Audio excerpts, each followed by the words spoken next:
ओम नमः शिवाय, हर हर महादेव। मित्रों, कैसे हैं आप सब? चैनल पे नए हैं तो विनम्र निवेदन करूंगा कि चैनल को सब्सक्राइब कर लें ताकि हमारे द्वारा बनाई हुई कोई वीडियो सबसे पहले आपको प्राप्त हो। वीडियो में दिखाई जाने वाली जानकारी अच्छी लगे तो लाइक करें, शेयर करें, सब्सक्राइब करें। मित्रों, आज एक ऐसा प्रश्न है कि कई बार हमारे मन में आता है कि लोग कई बार उपाधियाँ कुछ और देते हैं लेकिन टेक्निकली कुछ और समझ में आता है। तो जो सूर्यवंश है,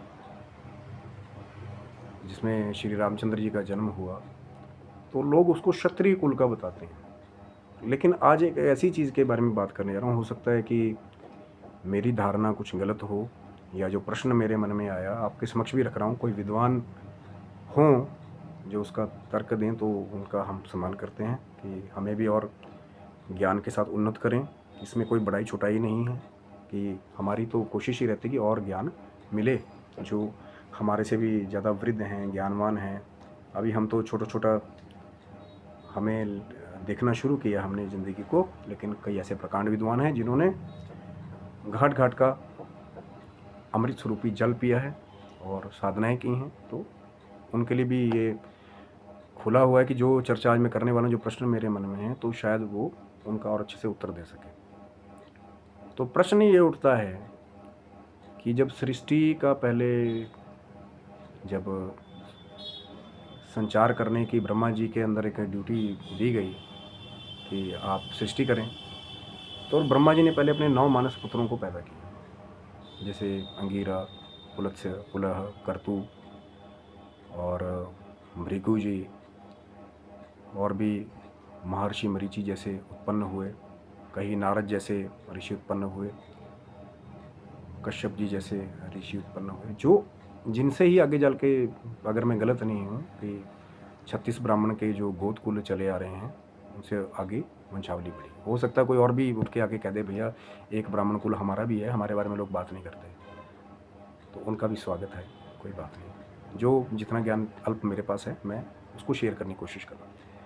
पर उसमें प्रश्न ये उठता है कि अब कहते हैं कि कश्यप जी की संतानों से, जो कश्यप मुनि हुए, उन्हीं के ही संतानों से आधा से ज़्यादा संसार भरा हुआ है, क्योंकि उनकी पत्नी दिति हुई, अदिति हुई, अदिति के देव हुए जो देवता हैं, दिति से दैत्य हुए, धनु से दानव हुए, फिर पशु पक्षी सर्प की भी जो जाति है, प्रजाति है, वो कश्यप जी की मुनि की पत्नी के द्वारा ही उत्पन्न हुए। तो देवता और दानव जो है टेक्निकली भाई हैं, क्योंकि कश्यप जी की संतानें हैं। पर अब एक प्रश्न ये उठता है कि जब हम सूर्य कुल के क्षत्रियों की बात करते हैं डायरेक्ट, कि सूर्य देव से मनु जी उत्पन्न हुए, मनु जी से आगे फिर सूर्य कुल की वृद्धि हुई, तो वहाँ पे प्रश्न यही आता है कि जब कश्यप जी को ब्राह्मण माना गया और उनके पुत्र जो आदित्य हुए, जो सूर्य नारायण है, सूर्य भगवान है, तो उनका जो कुल है फिर उसको क्षत्रिय की संज्ञा कैसे मिली?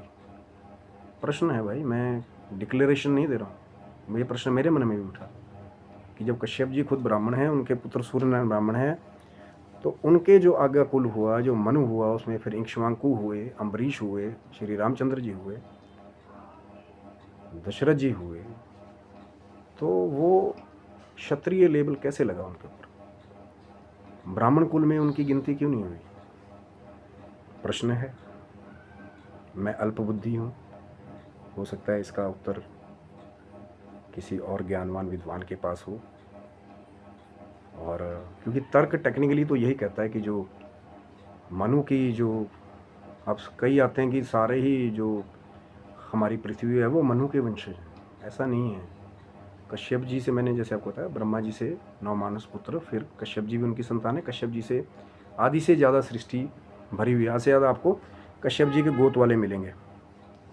पर बाकी भी ऐसे थे जो अंगीरा के कुल में भी हुए, तो वो मनु की बेल्ट नहीं। मनु शत्रुपा ब्रह्मा जी वाला वो एक अलग, एक वो है मनुष्य जिनसे सारे मनुष्य पड़े। मैं सिर्फ वैवस्वत मनु, या जो ये सूर्य भगवान वाले मनु के पुत्र हुए, मैं उनकी बात कर रहा हूँ। मनु शत्रुपा ब्रह्मा जी के जो शरीर से 2 अलग अलग हुए, वो अलग कथा है। तो ये था प्रश्न। तो शायद उनको टेक्निकली ब्राह्मण हो वो लोग, पर किसी और के उत्तर है तो वो उनका स्वागत है कि सरल भाषा में वो उसका उत्तर दें।